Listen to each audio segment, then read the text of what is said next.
And yeah, I'm live. I've got no intro and outro or any of that stuff. Welcome. Got two people watching, so thank you very much for showing up. Like and subscribe. And again, today no real topic. There's no real topic. I was inspired by a very close friend of mine. A little mermaid lost in the middle of a sea of people. She has this tendency of going live whenever she has things that she needs to figure out. Um, Thought processes. And so it was I would watch countless of those videos, and uh, yes, it's generally unnerving when you don't have a topic and you're just out there talking to nothing, talking to the camera, talking to a microphone, not sure if anyone's listening or paying attention or even really caring. Um, because one of the things that would affect it would be the comments in chat that would help her keep the conversation going and alive and that sort of thing. I'm not exactly the same way. I always need to have a topic, even whenever I'd go on to Jacob's channel. I always knew that we were going to be talking about conspiracy theories and the news of the day and that sort of stuff. And yeah, there's tons of news that I could go over. Um, Personal news as well as global news and that sort of stuff. But that wasn't the focus for tonight. Yeah. Well, first of all, I need to apologize for the fact that I haven't had a show in 2 weeks, maybe three, and I took the last two down. The situation in the world right now is very tenuous. There's lots of things going down and lots of divergent sides that are fighting. So censorship is a big thing. I have a lot of content on my channel. If you guys go in, you can see like 243 different videos that have inspired me for my book, that are on spirituality, that are on the mind, on mental programming, on putting God first. Lots of videos. My first one, the title is Putting God's First, and that was Denzel Washington talking to a graduating class. And so there's lots of content in there, as well as my song list, which is well over 200 songs as well. They're my personal favorites. I go in there to listen to things, and I try and readjust the order of the songs depending on what priorities I have. If I see a song that's way down towards the bottom and I feel like listening to it, I'll try and pull it closer towards the top. Uh, but it's just basically my own little personal play space.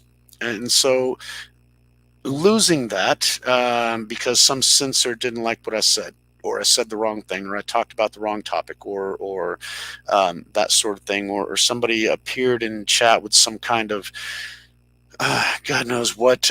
Jacob got taken down because somebody appeared with an icon, and his mods didn't catch it because it was difficult to catch, almost impossible to catch, actually.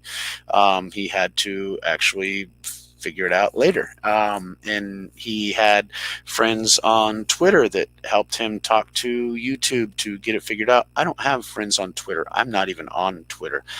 So those things I don't have the ability to do. And so I'm very apprehensive about my channel and about the things that I put on. And I always like to have content because I don't like to waste people's time. So they're tuning in to watch and they're expecting to see some kind of stuff. And so I really don't like to just ad hoc or wing it or whatever. I like to have topics. And today was more of a free thought. But even with the free thought, hey Jacob, how you doing? Welcome in. Even with the free thought, I still have topics that I'm talking about. For example, the notes that I put down, just for you guys to get a general idea. Just I have to organize everything. I'm OCD about that. because I like to respect the people that are coming in to watch, so that they have the content, so that they're not wasting their time. I don't like putting 8-hour streams of just nothing. Yes, Jacob and I would speak for like 8 hours, but we had content. We had things that we were discussing, and there were real issues that we're talking. And in reality, time wasn't as bad. Times weren't as bad as what they are now. Um, yeah, tackling the conversation organically. It's something that we, you know, try to do. Um, but in this particular case, it's not really structured anything else. I mean, my topics are the chameleon, adaptability, expectations, personal happiness, emphysema, and 50 in the midlife crisis. So yeah, today was me just basically, like I said, Ariel does this from time to time. She'll have a problem or something like that, and she'll just go live, and she'll try and figure things out, and get her thoughts straight, right? And so I've been walking for the last 3 hours trying to get my thoughts straight, and had more conversations and everything else. Um, I guess I'll start with the emphysema. Yeah, so I'm a smoker and I like to drink, and that's how I've identified for the last 35 years of my life. Um, but about a month ago, I got dengue fever from mosquitoes, right? And that basically got me bedridden for absolutely 3 days. I couldn't get out of bed for 3 days. And for a week, I was still weak. I could only do things for about an hour or so forth. And then I'd have to go back to bed because there was just zero energy. And after that happened, after I got better from that, then I started noticing a lack of breath, a difficulty in breathing.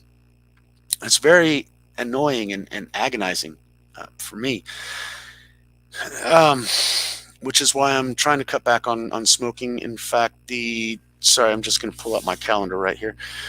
So, shit. So yeah, today I've already had 10. I would notice it on some of the streams. I would actually smoke a cigarette. I would smoke a pack of cigarettes during the live. And so, yeah, those would be 2-pack days. And so right now I'm at a half pack and wrestling with that.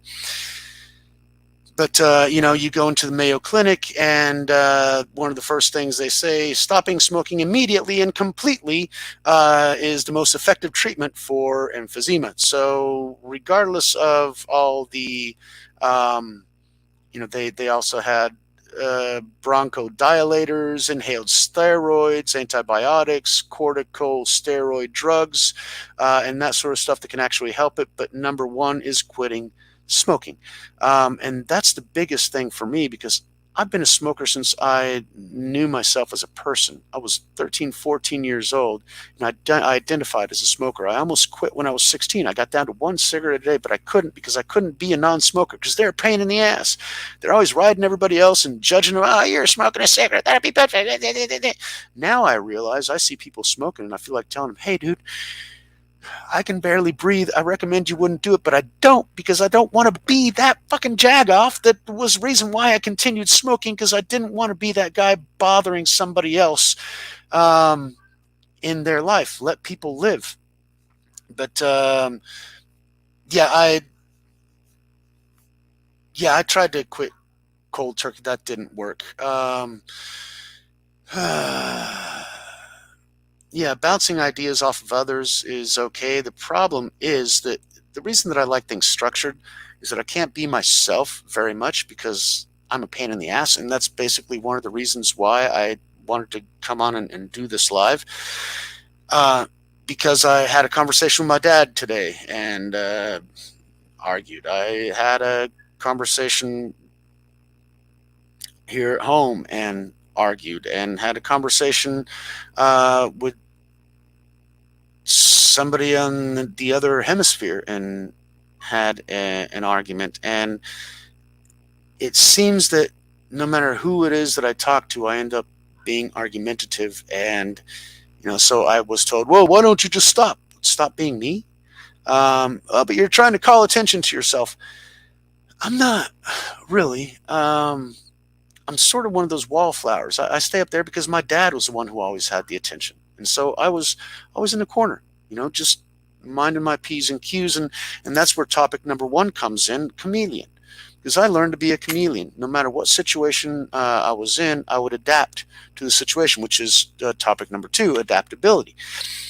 I grew up around a salesman, and so salesmen have to be, perfect. You got the tie on and you got the suit, and the suit can't have any wrinkles, because if the buyer senses any kind of weakness, he'll get at you and he won't buy the product. If your shoes aren't shined, if your belt buckle isn't, the right size, or if you're wearing the wrong kinds of pants. I mean, for God's sakes, every little detail psychologically matters whenever you're trying to manipulate and influence another individual, which salesmen do that. They have to manipulate and influence others so that they can sign on the bottom line and give them their fucking cash.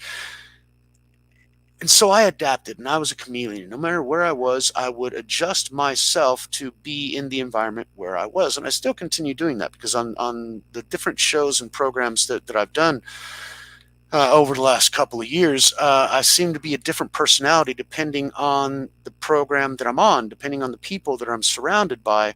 I'll turn on, one personality. I'll be a gardener on this one, and I'll be, the Reiki student on the other one, talking about metaphysics and that sort of stuff. And then I'll get up on Jacob's channel, and I'll be, Mr. Newsman, telling you about all the stuff that's been going on around the world, not just in my little corner of it, or what the media programs into your mind to be.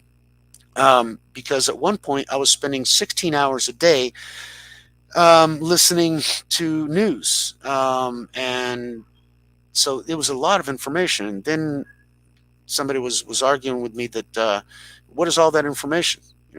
I try and put it out to people, but they don't want to listen. And I can't force feed it to them. And if I tell people half the stuff that I say, then they think I'm freaking nuts. For example, I first heard about the CV, and we can't even mention that thing. It's been 2 years, and all the videos that I watched, they have to say that sickness that we've all been suffering from for the last 2 years. Well, that came out in January of 2020. There was a lockdown here in Brazil in March, 2 days before my birthday. And so I had to cancel my party because of some lockdown. And I haven't had anybody over to the house since then. But I found out about that in September, because I was watching, one of my sources is Marfugo News. And so I was watching Marf, and in September he was recommending gas masks.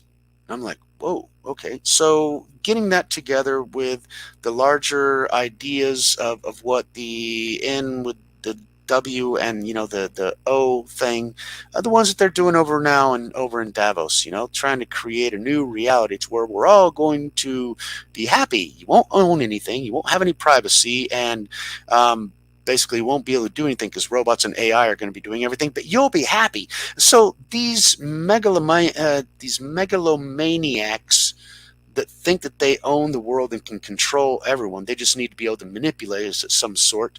The people don't pay attention to them, and they keep living their lives, and all of a sudden they're caught off guard. And so when I was telling people about this in Christmas of 2019, I didn't tell people, because I knew they'd all think I was nuts, because they all think I'm nuts anyway. But I told one guy that I thought that had more of an open mind and would be willing to listen to me. And after I told him, it was like, oh, well, okay, that's interesting. Where did you get that from? And how do you know? And whatever. And that was fine. But after that, he was like, the conversations that he had with the others in the area made it seem like he thought that I was nuts, which he probably did.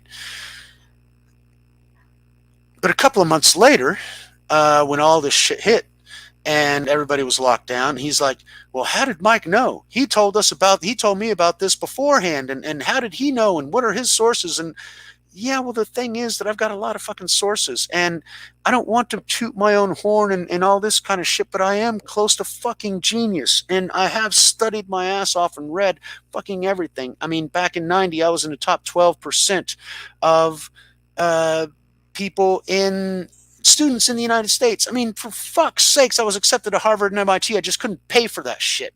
And so that's another frustration that rips at me, because I had this entire different um, life strategy set out. But then again, I also realized that that was a bullshit life strategy. Because the people on Wall Street, they're retired at 35. They got their money. No, because their heart's about to explode from all the stress.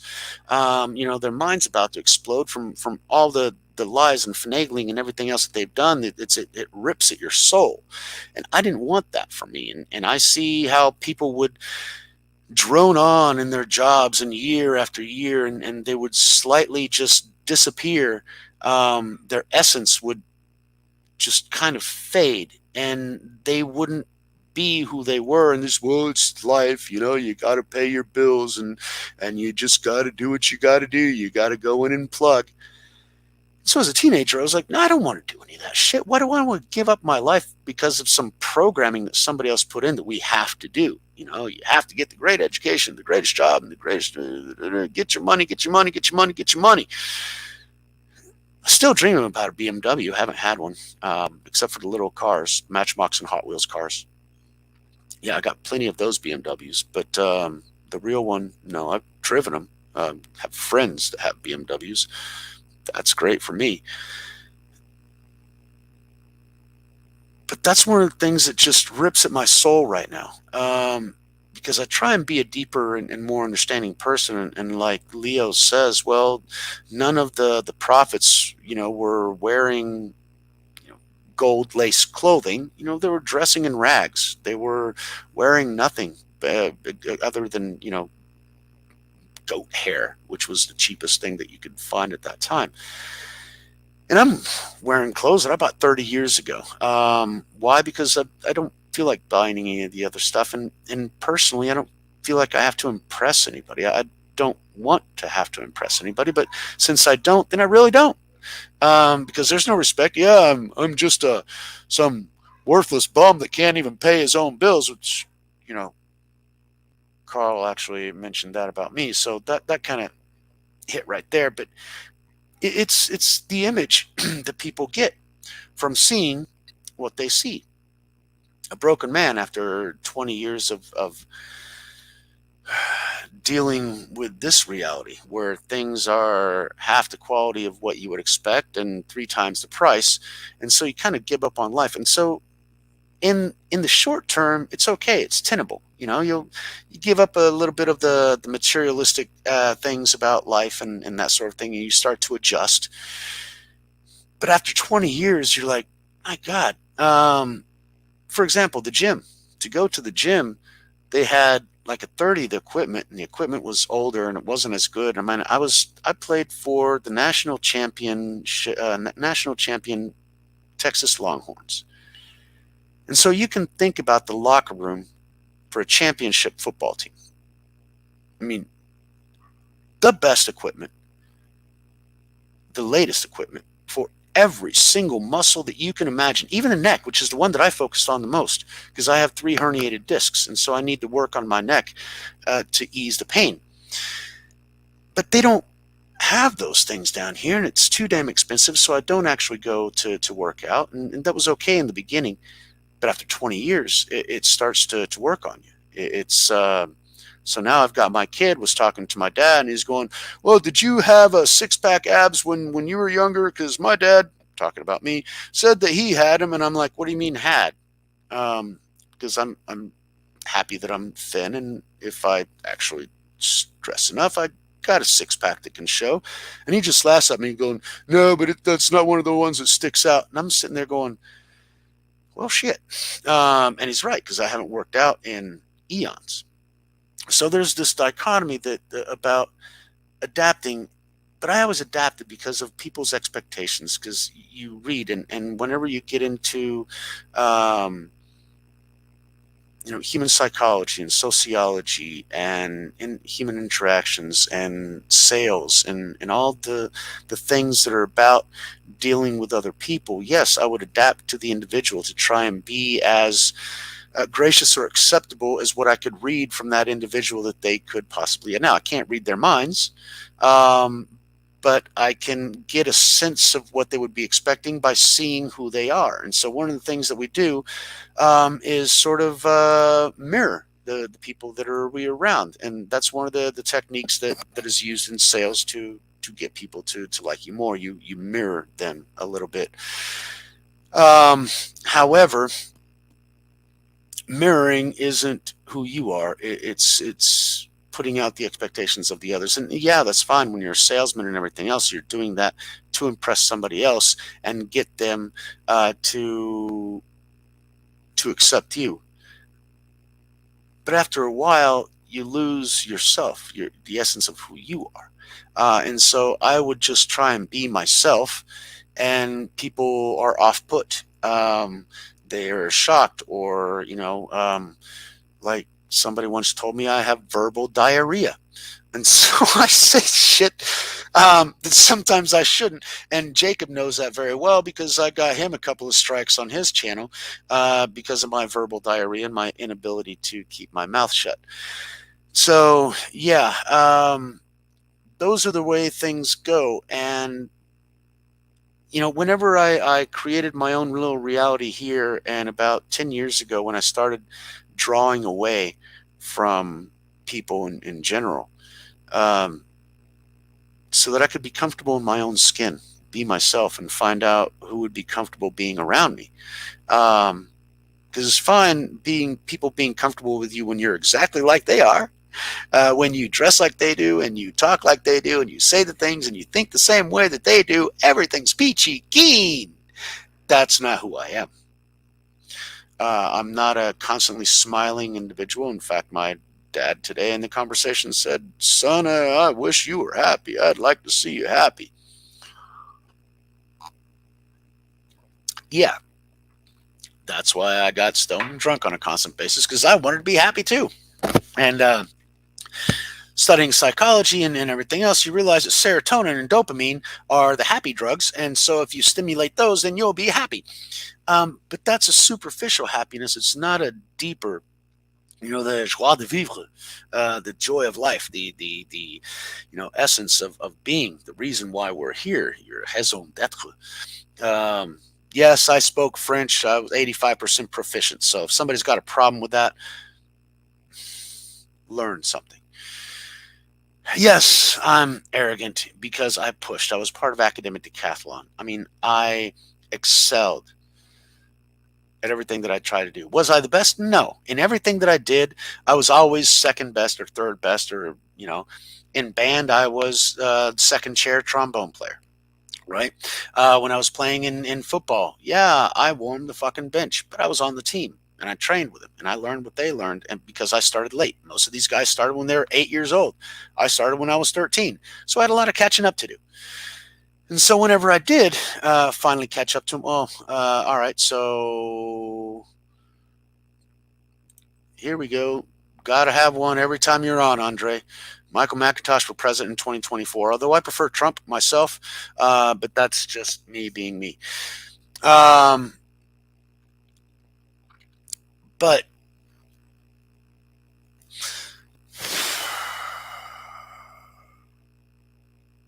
where does it come to a point to where being you, I can't not be me because I know too much stuff. But at the same time, it seems like my presence is caustic. I get under people's skin and I'm off-putting. People think that I put them down, and it's like, for example, I had a conversation to where, oh, but your expectations of other people are so high. No, my expectations of myself are high. My expectations of other people are fuck all. I don't have fuck all for expectations. Like I said, the only expectations that I have for people are to be kind, to be gentle, and not be rude. Simple. 3 little things. Be kind, be gentle, and don't be rude. It's not difficult. It shouldn't be. But people can't do that. These 3 little basic concepts people can't do. They can't not be rude. The rude is on this one. Why? Because it's the big old fuck you whenever you're rude. And gentle, because there's no empathy for other people, and they don't, try and understand the other person's perspective. They just make sure that everybody's looking at their perspective, and and that's where I am right now. It's like I've got a perspective I'd like people to understand, but you know, not they don't necessarily. Yeah, Andre, we do have to help one another, and that is absolutely true. But at the same time, I help a lot of people. I've tried to anyway. Back on the other continent, y'all's continent. Down here, I tried. People don't accept my help. But other than last week, I was trying to help remodel a house. But the thing is that who's there to help you? It's great whenever we're lending a hand to everybody else, but when we need understanding and a little bit of compassion and a little bit of sympathy and just shut up and listen. It's a tough thing for guys to do because women, for example, I don't want you to fix my problems. I just want you to listen to me. Okay. But on the other side, that doesn't always necessarily happen. So, it gets into that dichotomy. And so, yeah, it's do I continue being me, but isolated and in that case, it would be relatively meaningless because I would have zero impact on this world. But for me to have an impact on the world, I would have to be more like the people of the world, which annoys me and just irks me to no end because I can't be a sheep. I can't just go, fine, put it in. They told us in Switzerland that we kind of have to, so yeah, sure, go ahead. It's not going to do any harm, right? No, it's going to be fine, buddy. As you grow two heads and your kids have four legs when they're born. Well, isolated because I don't really interact with people that much. That's one of the things that I went online because I don't. For example, today I went out to walk for 3 hours. I didn't talk to anybody. Um, I was just walking and thinking. And I have three lots, which means that I don't have neighbors that can hear me. I don't have neighbors that I hear. I don't have to deal with, somebody walking upstairs or somebody banging, behind me or I can't do something too fucking loud at a certain time because whatever. I'm in the middle of the fucking city, yes, but I grew my own forest over 20 years. And so I have complete privacy. People can't see me. People can barely hear me. Well, they can smell my pot smoke because evidently the neighbors in front, you know that I'm a pothead, but they haven't called the cops yet, so that's a good thing. But isolated, I feel in that. Have you ever felt alone in a crowded room? And that's how I felt whenever I was at these family gatherings and shit.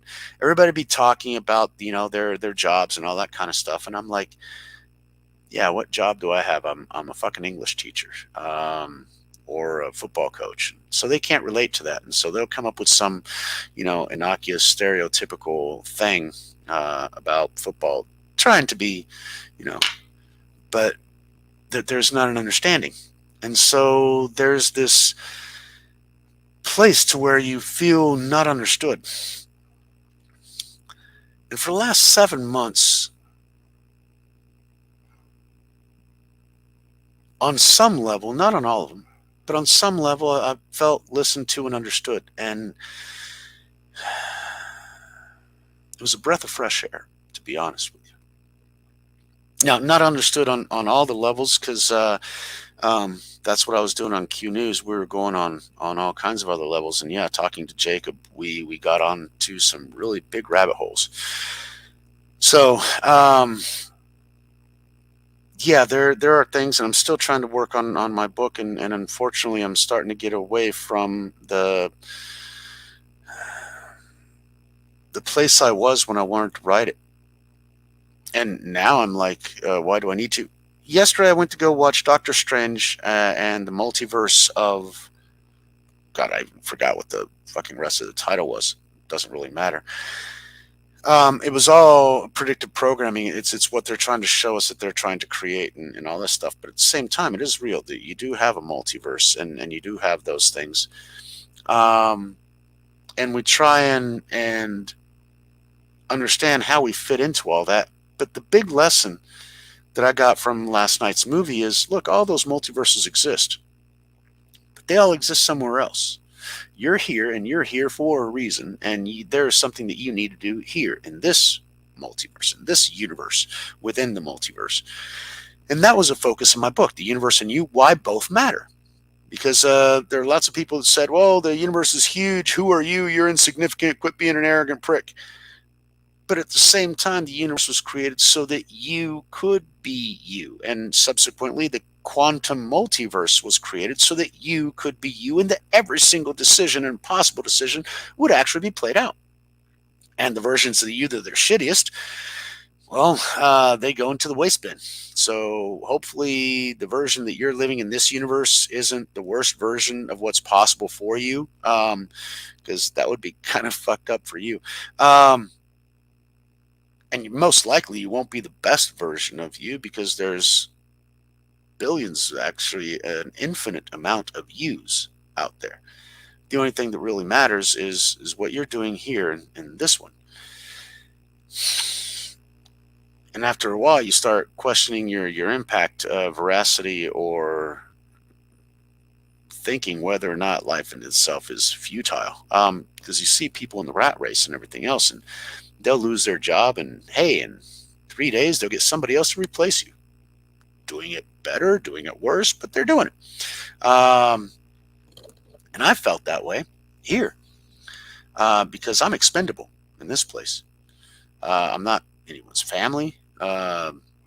People that graduated with me want to see me get fucked over, basically, because they felt threatened or intimidated, or they thought I was arrogant, and I was. I mean, fuck. I'd already graduated. It was the second fucking time that I was going through the university.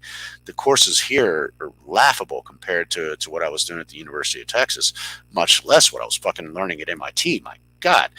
A month of economics at MIT and Harvard, fuck them. They're a bunch of blowhards. But the month that I studied economics at MIT helped me get an A in my semester of economics at the University of Texas. And it allowed me to argue with my economics professor here in Brazil, who told me I was full of shit because it's the supply and demand line. And I'm like, no, they're fucking curves. But I couldn't have that argument with the professor because who the fuck am I to question a professor? And there was somebody that I knew a decade and a half ago that I would be pontificating on Plato and all these kinds of things, and I would tell her, look, I don't really agree with Plato. I think he was full of shit and this and this and that and the other, and he was always picking people's theories apart instead of actually building into it or putting up his own. And she's like, how can you question Plato? He was one of the greatest thinkers that blah blah blah. And I'm like, what do you mean I don't have the right to question somebody? I mean, what the fuck? Because it's written down, 300 years ago, we believe it as fact? No, I'm going to question the motherfucker. I thought he was an asshole. He kept picking everybody else's shit apart. And I don't like that idea, that the attitude of finding everybody else's faults. Because even Jesus tells us, look, don't pull the splinter out of someone else's eye until you take the plank out of your own. And that's kind of the things that I needed to just vent on today, because I got these big ass fucking planks to where I can't see shit. I can see everybody else's splinters. But my own planks are hitting me in the ass. So just collecting my thoughts and general, getting things out there and that sort of thing. But yeah, people can't see past the stuff you can see past, but I'm surrounded by them because the lack of depth of the educational system here has allowed that there are people that I've been excluded from the friends list because I don't agree with their sheeple mentality. They'll say shit. And for example, there was one argument that was telling because they were talking about they were changing the requirements for the military. They were reducing the amount of weight the soldiers had to carry because they now had women and trans getting into the military and they wanted to adjust for their abilities. And I'm like, no, it is a lethal, mortal machine. You have requirements. You have requirements, and if you don't meet those requirements, you can't be as lethal as you have to be because, after all, it's fucking war. So if you lower the requirements, that means that the entire troop ends up being less lethal because you want to please some jagoff that decided that they wanted to play soldier for a couple of months. That's not the way fucking society works. That's not the way the world works. But these people, they fucking thought so. Oh no, but you have to reduce the requirement. I'm like, no, then make women carry a men's load. If they think they can fucking handle it, then carry a man's load. Oh no, but physically, whatever. Then don't get the fuck in there. But my idea, since I didn't agree with him, well, that was I'm just too. That guy's a loudmouth, and he just raises his voice, and we all get offended, and he's so intimidating. Oh my god! So we can't have him over to our shindigs and our parties anymore because he won't play nice. No, I don't. I like people who think like me, but the problem is there are very fucking few people that think like me. And that have excelled, that have challenged, that have pushed themselves. I mean, fuck, my kid thinks that, because he's my kid, he's going to be born with my body. Fuck no, I worked my ass off for 10 years working out, 2-3 hours a day for 5 days a week, to get to the build that I had. And when I got down here, people thought I was a fucking monster. Not anymore. Now I'm just a fucking broken old man. Time goes on. But the thing, yeah, there's you can't make everyone see, and I understand that, but I'm not getting anyone to see. And the problem is that it's feeling futile because the more I become isolated, the less impact that I have on others, which is one of the reasons the first 10 episodes that I had on my channel were in Portuguese because I wanted to reach the people that were around here. But they'd come up with a topic like chaos theory. And so, yeah, I went into physics and explained chaos theory and all that kind of stuff. And then they go, yeah, coach, you are chaos. And I'm like, fuck. Right over his head. And at that point, it was like I was talking to a wall. And then I got onto Jacob's channel and figured out that there were actually people that, and by the way, all this was on Facebook and Rumble in the very beginning. Because I didn't trust YouTube because I already knew the censorship was getting bad and everything else, which is why I'm trying to be careful here so that I can't cover topics that are sensitive anymore because, the newest thing with the monkeys, we saw that last year when the monkeys were released in Florida, right? We already knew it was coming, but we can't say anything. It's also something that's already been part of the manufacturing of the liquid that was placed into most people's bodies using some of Moderna or Pfizer, I believe, were using that, which is now coming out. But we can't talk about any of that, otherwise all my shit will get taken down. And so, yeah, trying to be more careful, which is why I haven't been doing shows. But I was inspired because Mermaid does this. She thinks things out on a live stream, and people can help her think through things. But yeah, we're past the point of trying to help others. It's like Noah's Ark already had to be built because it's raining. And there are people out there who don't even recognize it's raining. And they still think that Noah's Ark is useless. I want to do hydroponics. Even my kid is asking me, why the fuck are you going to do that? Yeah, it's a lot of work. It's all this. Yeah. And I'm crazy because I want to prepare for something that's never going to happen because life is going to continue the way it always has. Um, but it's not. Now, I don't know how much of the news that I get will apply here. And I thank God that it doesn't in many of the cases. Because one of the things that I was listening to today, most countries are food importers, and they usually have to go through 2 or 3 ports in order to get to that food. And so their access to food can be very severely controlled. And then we got the vote for the W and, that letter, the H, and the organization that does that. They were voting on taking away sovereignty from countries all around the world. And so I'm like, fuck. And so, yeah, that's important because Biden is going, yeah, we need that because that's what I was put here to do because he's a fucking puppet. And so I go off on that shit. And yesterday I see an interview because Elon Musk was down here in Brazil. And so I saw an interview with Bolsonaro, which is the Brazilian president, and he said, no, we will not participate in that. We are an independent and sovereign country, and we will not submit to any of that garbage. And I'm like, yes. So God put me in the right place. There's rice, there's beans, there's bananas that are grown in my region, in my state. This state is one of the largest producers of chicken and pork in the country, and it is an exporter. The state represents 27% of the exports of the country, and its majority of it is food, grain. And so God put me in a good place to where if any place is going to survive, plus the fact that it rains like crazy here, so everything grows. So if there's one place to where I'll be able to survive the coming apocalypse, it's this place because nobody's going to nuke Brazil. I mean, they'll nuke Europe, they'll nuke the U.S., they'll nuke China, they'll nuke Russia, and India will probably get some leftovers as well.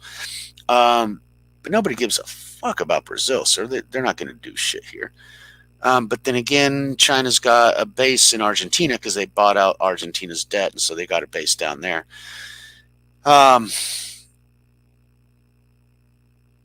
Yeah, well,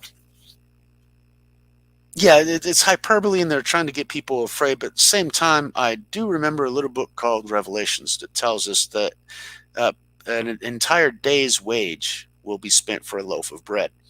And so, even though I don't necessarily follow the news and all this kind of stuff, I generally do have a notion that the Bible is real. And predictive. And so I prepare for the things that the Bible says. So whenever the Bible tells me that there's going to be a one world government, one world religion, and that sort of thing, I sort of take that at face value. And we're seeing that. The WEF is trying to do exactly that. You got the different organizations and everything else that are trying to consolidate power into one central thing, and you've got that Jagoff Barry that said, people are just too simple to make their own decisions, and they need to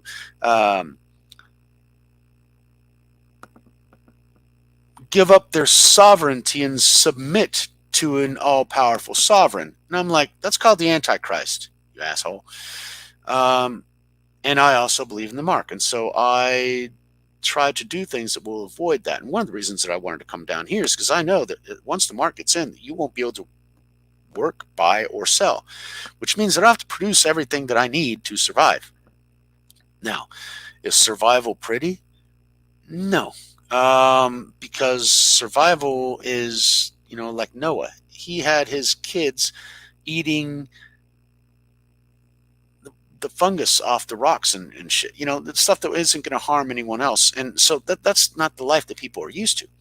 And so thinking about the flying electric cars that are self-driven, and the shiny shoes that tie themselves, and the suits that they're self-cleaning and they're self-ironing, and they can actually show whatever image you want because all this stuff will be coming. They've got material that they can have nanowires in there to where your belt can actually be a battery, and your shirt can be a central processing unit, and your jacket can be a monitor for others to watch, or something else. In fact, that's one of the ways that South Korea actually did their invisibility cloak. They had cameras on one side and LEDs on the other, and it was all over it. And so it would see the other side and transmit the image, and so you're seeing right through the cloak. And so that's already here. That's already a reality. Um, yeah, no one showed up at Davos. There was like 28 people there. They might be irrelevant, but it's still the people that have all the cash, and therein lies the rub. The problem with we've got BlackRock and Vanguard, which are a serious problem. Why? Who gives a fuck what rich people want to do? But these guys are the third largest economy on the planet, or actually, they hold more goods than every other country in the world combined, except for the United States and China.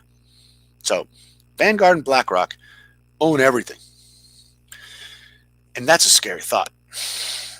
So the only way to get out of this, like I've been talking about on Skull Island, is create communities and create a vacuum. And again, I'm talking about those topics versus my emphysema and loss of my ability to be a chameleon and my midlife crisis. Yeah, 50. But yeah, those are all bullshit topics anyway.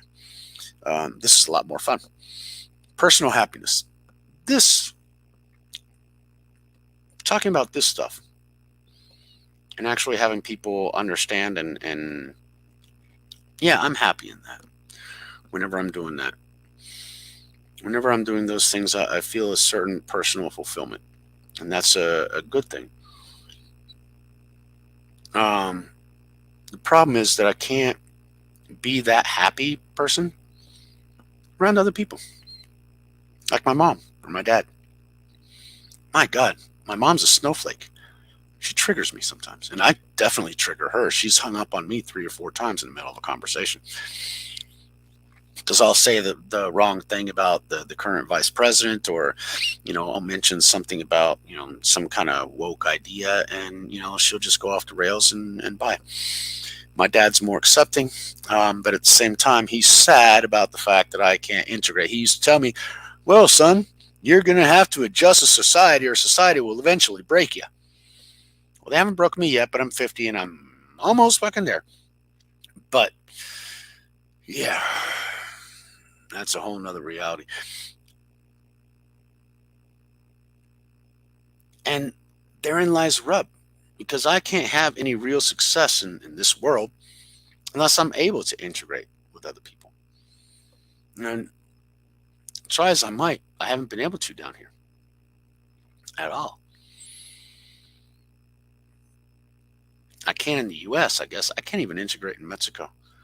That's where I was born. But I was brought up in the States, and so my mentality is American, and not even the majority of the States can I integrate, because I've got cousins and aunts that can't stand me because they're all woke, you know, and they think I'm a male chauvinist and all this kind of shit, which I'm not. I'll clean the house, I'll wash the dishes, I hang up clothes. But at the same time, I'm not woke. So all that stuff runs through my mind.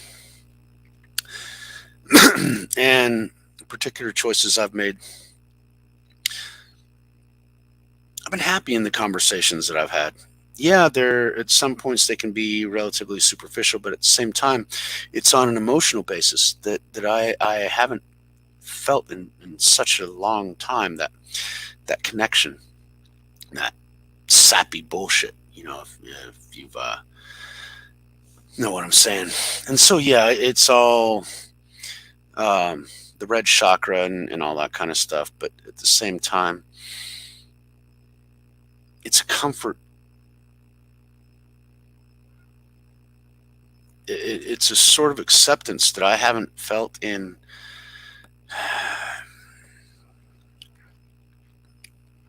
fuck ever. Because even when I was a teenager, I was yeah, I was generally accepted into all the groups, but I didn't really integrate into the groups.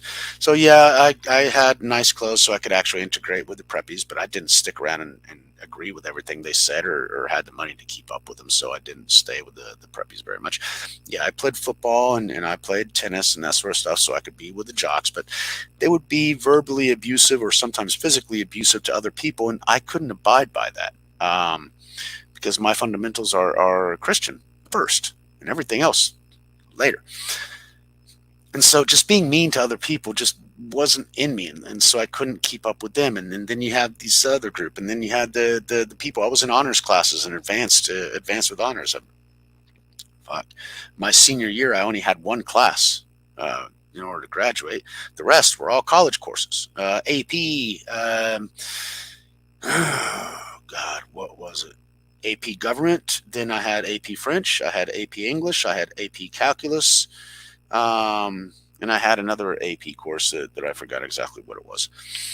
Um, so yeah, I was way out there, and it's hard for people to accept that. I guess here what they call me is intimidating because they can't keep up, or something like that. Yeah, because they are stuck in the program and they can't get out. And there's a saying, and this is something that's happening with the the fluid that is being placed throughout humanity, because many here have taken it. And there was something that Mark Twain said, that it's easier to keep lying to someone than to convince them that they've been lied to.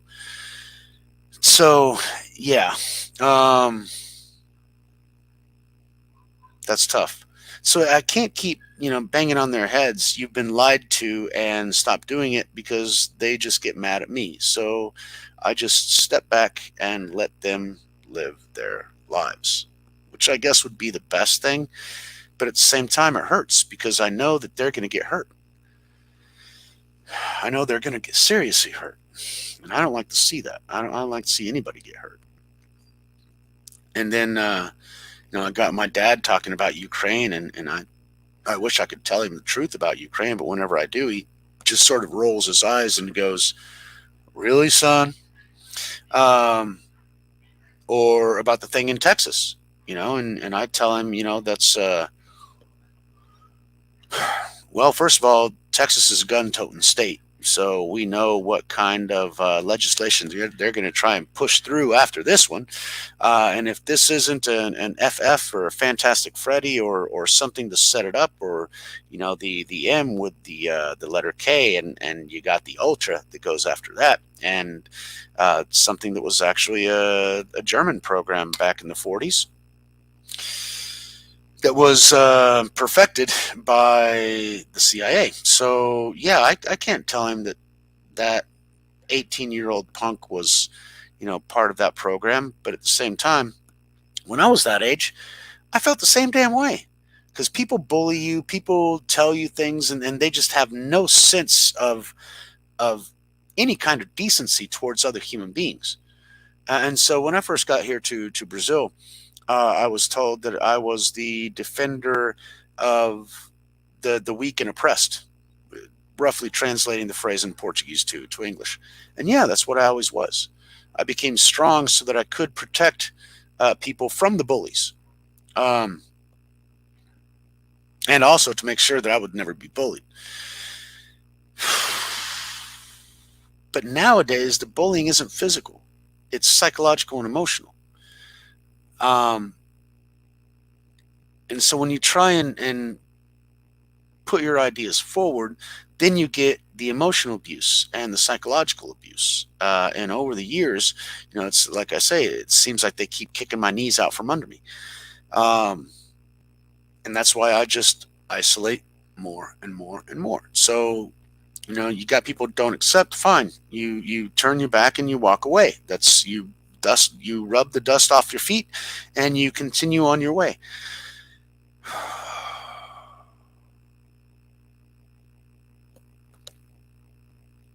I love my forest. I love protecting my forest. I love listening to the birds that have called my trees home. But at the same time, I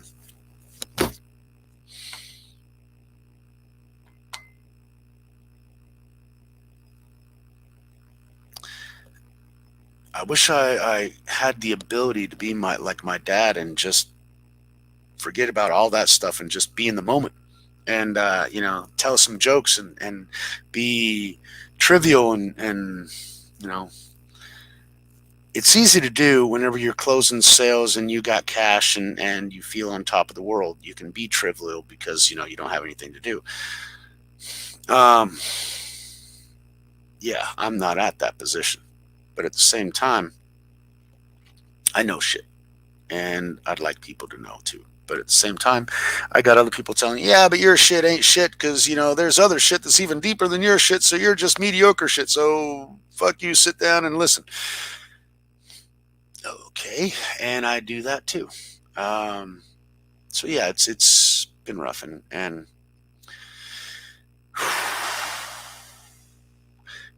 no, just I never wanted to seem weak because I couldn't because weakness makes you a mark. People go after you, and people go after me anyway. And so after the dengue and after I got emphysema and everything else, I just felt weak, and I didn't want to come on, and I didn't want to appear, and even here.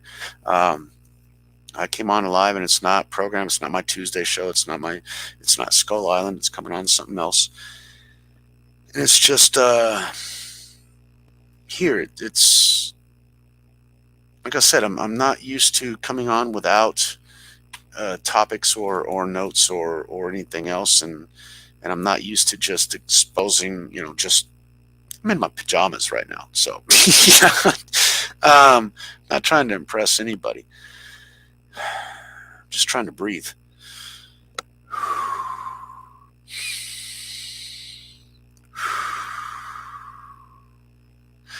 Life takes on a different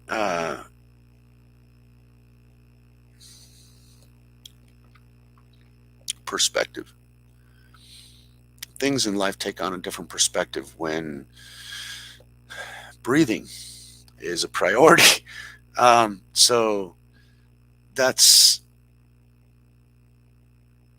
all the things that I strived for and I thought were important are important on a certain level, but at the same time, they're not all important.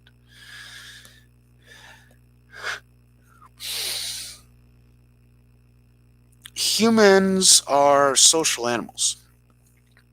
We have evolved over the millennia. Um, if you are not social, you will die because it's hard to survive on your own. Because after all, humans are some of the weakest animals on the planet. Um, yeah, you're right, Mud. You're absolutely right. You guys are there, and that's where I have my fun. That's where I can actually relax and that sort of thing. But the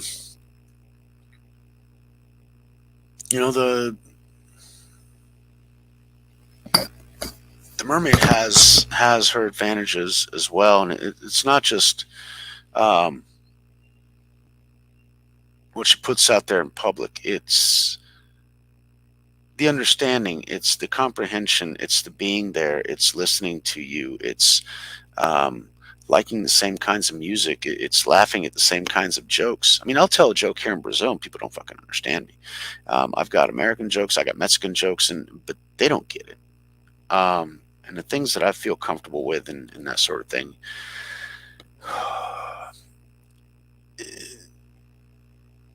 I have to learn new things, and after a certain while, it gets tiring to learn new shit. Yeah, I've been here for 20 years. I learned all their shit. I know I can tell their own fucking jokes, but I don't think they're funny. I just tell them because they think they're funny. And the music, yeah, I know the majority of the songs. I've been here long enough, but at the same time, they don't resonate with me the same way. Um, Now, there are some songs that I enjoy, like Skank is a group that I liked, and there are some songs by Mamonas Assassinas, but I don't know, the rhythm and the idea and the mentality in the music itself just doesn't necessarily jive. Whereas you'll put on some Guns N' Roses "Sweet Child of Mine" and I just lose it.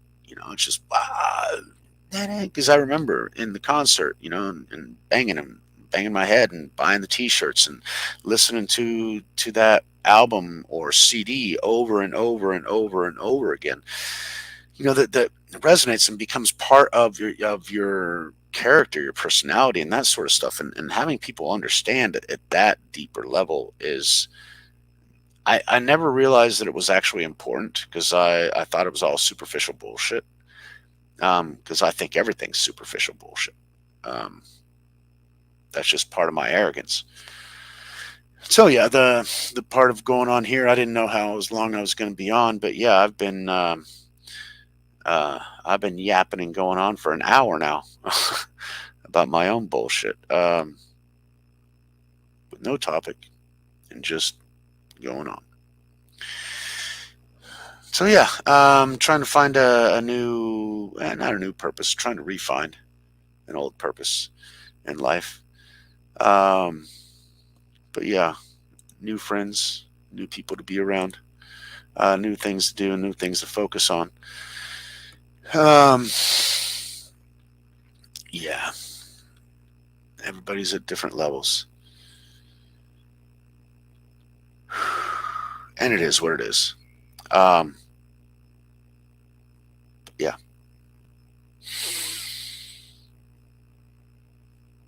emphysema. That's gonna put a crink in things for a while. And one of the main reasons that I put this on is because I felt like I mentioned it today. The me has to die.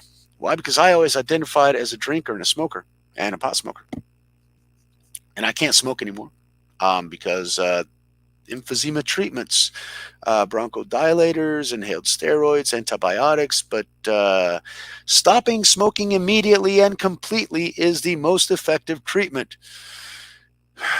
So yeah, I got to give up being who I have been for so long, and that is, yeah, I got to find a new uh, joie de vivre, new raison d'être, a new way of being. It's tough because I didn't like non-smokers. I thought they were actually, vape pens, my doctor told me, are even worse. He has 17 and 18-year-olds that are suffering from symptoms that 40 and 50-year-olds have because those vape pens are that fucking bad. So yeah, we can't. And yeah, that's another thing. We can't do the things we did when we were younger, and that's part of the problem with turning 50. I don't like getting old. I mean, one of the things when I was growing up, I wanted to avoid all the shit that my great grandmother did, because you would ask her, "Well, do you want to go to the bath? Do you need to go to the?" Because we'd be going on a road trip, right? And so everybody's got to go to the bathroom break before you hit the road, right? Because you don't want to stop in the middle. And so you'd ask my great grandmother, "Do you need to go to the bathroom?" And she'd look at her watch. No, not yet.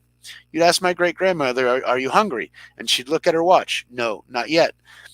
She had her organized rhythms and everything else. And I'm like, okay, that's great for her. I'm very understanding. I'm very comprehensive and empathetic with her needs and that sort of thing. But I didn't want to be her. I didn't want to be going to sleep at 9 o'clock at night, and eating lunch at a regulated certain time. And, I have two bananas in the morning and I've got my Cheerios in the evening and I've got this food in here and this. And that routine just blows my mind. I could never do it. But now, as I'm getting older, I'm making tea instead of beer. I can't chew gum because my teeth fucking hurt. So I need to do something else in order to not smoke. And so I was looking last week, what were the days where I only smoked 7 cigarettes in that day and I smoked 8 cigarettes? Well, I was working my ass off on top of a roof. And so, no, there wasn't much of an opportunity to smoke. And so I would smoke every 3 hours. I'd take a break whenever I'd have to get a new load of cement. And so that helped it. But that project's on the back burner right now. And so this week, I've been trying to keep it under 10 cigarettes. And shit, I got days to where it's 15. I got others where it's 12, it's 13, 11 on the 22nd. And I had 15 on the 20 yesterday, day before yesterday.